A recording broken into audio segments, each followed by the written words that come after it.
எல்லாருக்கும் வணக்கம்.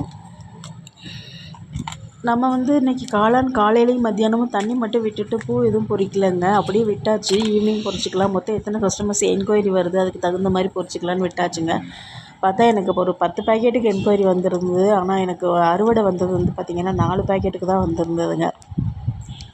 கஸ்டமர் கேட்குறவங்களுக்கெல்லாம் கொடுக்கணுன்னு ஆசையாக தான் இருக்குது. ஆனால் அந்தளவுக்கு காளான் பண்ண இன்னும் எனக்கு சப்போர்ட் பண்ணலைங்க.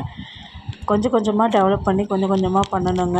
ஆக்சுவலாக நம்மளோட சின்ன ஒரு ஃபார்ம் இருக்கிற இடத்துல நம்ம இதை போட்டிருக்கோம்.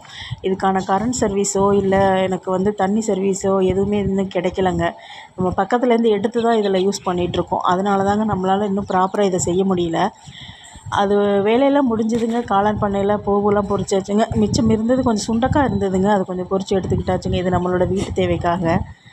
ஏதோ சின்ன சின்ன காய்கறிகள் இங்கே கிடைக்கிறது அதுவும் ரொம்ப சந்தோஷமாக இருக்குங்க. என்னோடய சேனலை சப்ஸ்கிரைப் பண்ணிக்கோங்க. சப்போர்ட் பண்ணுங்கள். ரொம்ப நன்றிங்க.